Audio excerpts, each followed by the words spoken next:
మరి YCP party నాయకులు ఏ విధంగా ప్రవర్తిస్తున్నారో, ఎంత అసభ్యకరంగా ప్రవర్తిస్తున్నారో మనం చూసాం. 5 సంవత్సరాల్లో వారు అధికారంలో ఉన్నప్పుడు మహిళలు ఏ విధంగా అసభ్యకరంగా మాట్లాడారో చూసాం.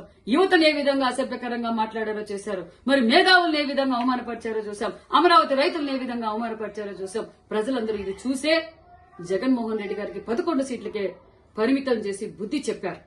మరి ఇంకా వీళ్లలో మార్పు రాక ఇంకా ప్రజల్లోనూ మరి రోజు రోజుకి దిగజారి చిల్లర రాజకీయాలు చేస్తూ అసభ్యకరంగా మాట్లాడుతున్నారంటే మరి రాంబాబు గారికి మేము తెలియజేసేది ఒకటే, రాంబాబు గారు మీరు మీ అధినేత రాష్ట్ర ప్రజలందరికీ క్షమాపణ చెప్పాలి. ఈ రోజు మీరు అసభ్యకరంగా మాట్లాడారు. మీరు అధికారంలో ఉన్నప్పుడు, మా ముఖ్యమంత్రి గారు ప్రతిపక్షంలో ఉన్నప్పుడు మేము ఏ విధంగా మాట్లాడామో, ఏ విధంగా రాష్ట్ర ప్రజల కోసం పోరాటం చేశామో ప్రజలందరూ మమ్మల్ని చూశారు. ఈ రోజు మేము అధికారంలోకి వచ్చాం. అధికారంలోకి వచ్చిన తర్వాత మాకు చంద్రబాబు నాయుడు గారు నేర్పింది సంస్కారంగా మాట్లాడండి, రాష్ట్ర ప్రగతి కోసం పోరాటం చేయండి, ఎవరిని రపరప నరకద్దండి, ఎవరిని రెచ్చగొట్టద్దండి, ఎవరిని అసభ్యకరంగా మాట్లాడొద్దండని మా నాయకులు ముఖ్యమంత్రి చంద్రబాబు నాయుడు గారు మమ్మల్ని ఆదేశించారు. మేము చూస్తూ ఉన్నామనుకుంటున్నారేమో, చట్టం తన పంతం చేస్తుంది.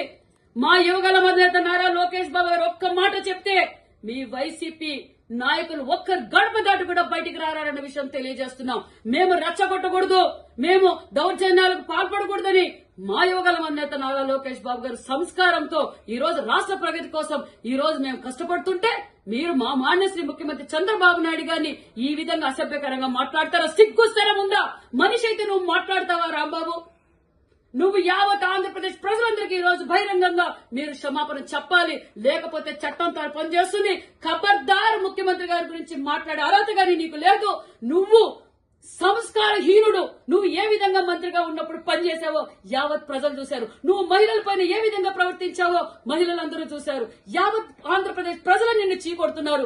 ఈ రోజు మరింత దిగజారిపోయి ఈ రోజు ముఖ్యమంత్రి గారిని మాట్లాడావంటే నువ్వు ద్రోహి, మహిళా ద్రోహి, యువత ద్రోహి.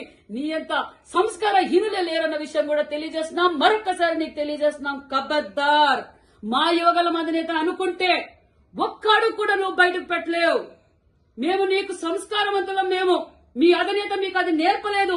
ఈ రోజు మా చంద్రబాబు నాయుడు గారు మమ్మల్ని అభివృద్ధి ధ్యేయంగా పనిచేయండి, ప్రజల కోసం పనిచేయండి అని చెప్తున్నారు. మేము రెచ్చపోతే ఒక్క గంట కూడా మీరు తట్టుకోలేరన్న విషయం కూడా మీకు తెలియజేస్తున్నాం.